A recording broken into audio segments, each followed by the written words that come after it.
Hello, guys and gals, and welcome. So today I have something interesting for you by my old friend Proner. This is the same guy who brought us the Terror Zone tracker in Diablo 2 Resurrected, which worked really well, by the way. This one is the World Boss tracker, Zone Event tracker, and Helltide tracker. Now, how does this work? Well, basically, what happens is you guys are actually the ones that fuel this. So he set up a very nice API, basically set up so that everything is in here. And basically what happens is when you're in the game, let's say you're running along and you happen to notice an event. So you look around the map and you happen to see any kind of event running at any time. Now right now there doesn't seem to be any event except for the Helltide event. Now, the current Helltide event says that it ends in 29 minutes and 31 seconds.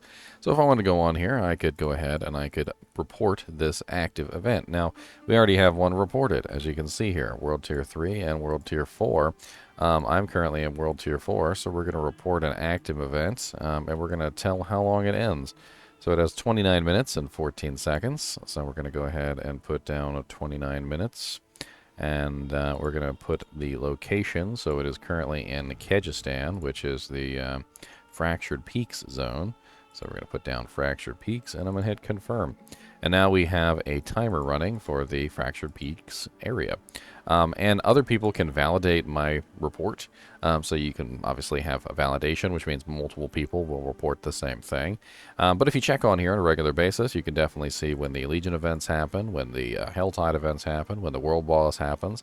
And not only that, but you can check and see the past events and how long it's been in between spawns. So if you take a look at the report history, like I can take a look at Ashava the Pestilent, or I can look at Avarice the Gold Cursed. So Avarice the Gold Cursed apparently spawned 7 hours ago. If we take a look at the Wandering Death, there's no reports for the Wandering Death yet. And then Ashava apparently spawned an hour ago, so I missed it just slightly. Now, this type of system kind of has to have you guys helping out. So, if you have an event, if you see an event on there, then report it. If multiple people report the same event, then that's absolutely fine, because the way that this whole thing works is confirmation. So if one person reports the event, then that's a unvalidated report. If multiple people report the event, then it becomes a validated report. And so then we have a listing, going back like days of how many different events have happened. So basically, what's going on here is that we can start to get an idea of what the time is between the spawns of the things. We start to know when they're going to pop up, and as we get more and more people involved in this, we can definitely get a more accurate timer on these events. Also, even if you don't want to report anything, you can just hop on here. You can take a look and see when the events are happening. Active events, as you can see, is right up here. So Ashava the Pestilent, Avarice, the Gold Cursed, and Wandering Death. These are the 3 events right here. As you can see, there's no current World Boss event. If you go to Zone events, we have no Gathering Legion event for anything right now, and then we can confirm that by looking at the map, obviously. But maybe I'm not in the game, and this is the really cool thing, is that you don't have to be in the game to see this stuff.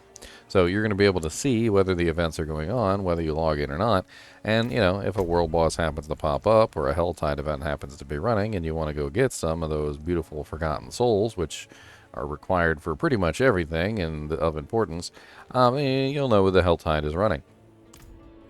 And that also goes for the world bosses. I mean, who wants to miss out on the beautiful world bosses?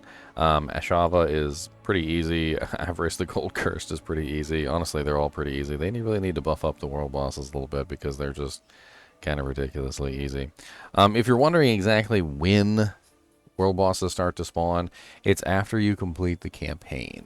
So as soon as you complete the campaign, you will start to see the world bosses spawning. It does, I think it requires World Tier 3 for the world bosses. World Tier 2 for the world bosses, but you have to at least complete the campaign before you see them. The campaign is your main storyline, basically, and if you've already completed the campaign, I do believe you can skip the campaign as well. So there's also that. Anyway, I just thought I'd bring this website to your attention. The website link will be down in the description of the video. Do go over there and have a look and see what's going on.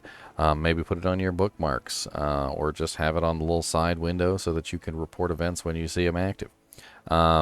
This is a community-driven program, and honestly, the last one worked out so amazingly well that I'm completely positive that this one is going to work out too. Anyway, as always, I do appreciate you guys and gals watching my videos, even when we're just yanking and smacking about some world boss spawn times. And as always, keep watching.